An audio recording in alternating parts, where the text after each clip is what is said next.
Assalamualaikum warahmatullahi wabarakatuh.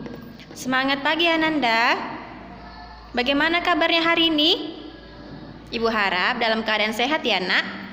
Hari ini kita akan belajar tematik subtema 3 pembelajaran 5. Di pembelajaran 5 ini ada muatan IPS dan SPDP. Nah, di hari ini kita akan belajar khusus muatan IPS. Sekarang perhatikan bukunya halaman 130. Bersatu kita teguh adalah semboyan bangsa Indonesia dalam mewujudkan persatuan dan kesatuan.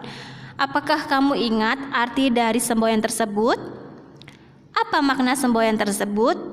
Jika dikaitkan dengan makna upaya mengembangkan kesejahteraan rakyat di awal kemerdekaan Indonesia.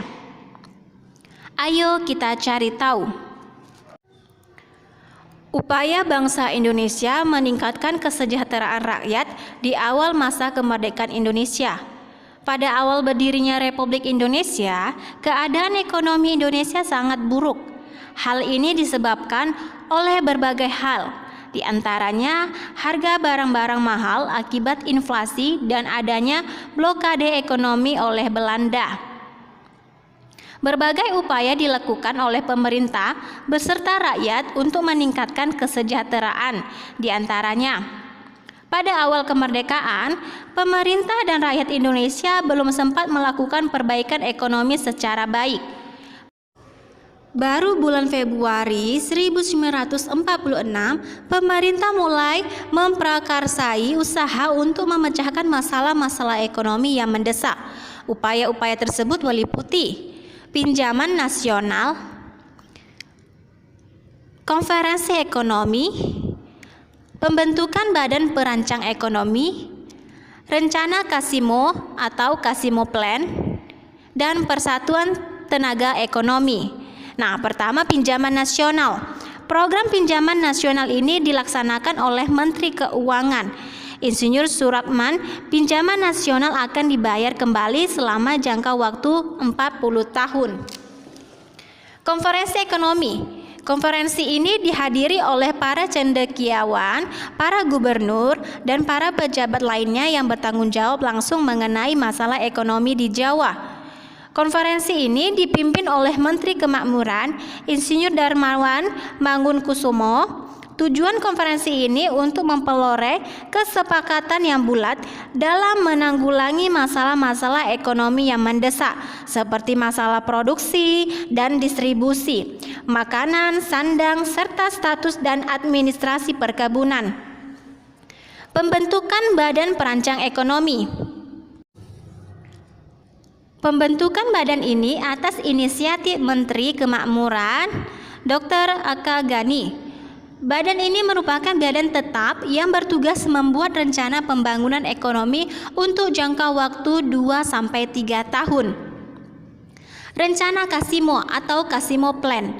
Program ini disusun oleh Menteri Urusan Bahan Makanan I.J. Kasimo. Program ini berupa rencana produksi 3 tahun 1948 sampai 1950 mengenai usaha swasembada pangan dengan beberapa petunjuk pelaksanaan yang praktis.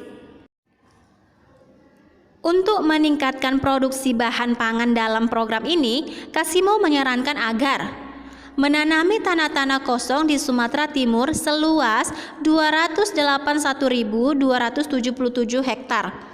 Di Jawa dilakukan intensifikasi dengan menanam bibit unggul. Pencegahan penyembelian hewan-hewan yang berperan penting bagi produksi pangan. Di setiap desa dibentuk kebun-kebun bibit. Transmigrasi. Itulah untuk meningkatkan produksi bahan pangan dalam program Kasino. Nah, sekarang kita masuk ke Persatuan Tenaga Ekonomi. Organisasi yang dipimpin BR Motik ini bertujuan untuk mengingatkan kembali partisipasi pengusaha swasta. Dengan dibentuknya PTE juga diharapkan dapat dan melenyapkan individualisasi di kalangan organisasi pedagang sehingga dapat memperkokoh ketahanan ekonomi bangsa Indonesia. Baiklah Nanda, itulah penjelasan dari muatan IPS.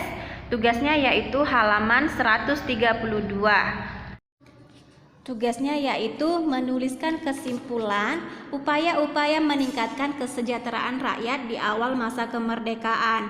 Di sini ada 5 kolom ya nak. Kolom pertama tentang pinjaman nasional, kolom kedua konferensi ekonomi, kolom ketiga pembentukan badan perancang ekonomi, kolom keempat rencana Kasimo, kolom kelima persatuan tenaga ekonomi. Nah, dari kelima itu kamu berikan kesimpulan dari teks tersebut ya nak. Dikerjakan ya nak. Kita sudahi pembelajaran ini dengan mengucapkan hamdalah. Alhamdulillahirabbil alamin. Wassalamualaikum warahmatullahi wabarakatuh.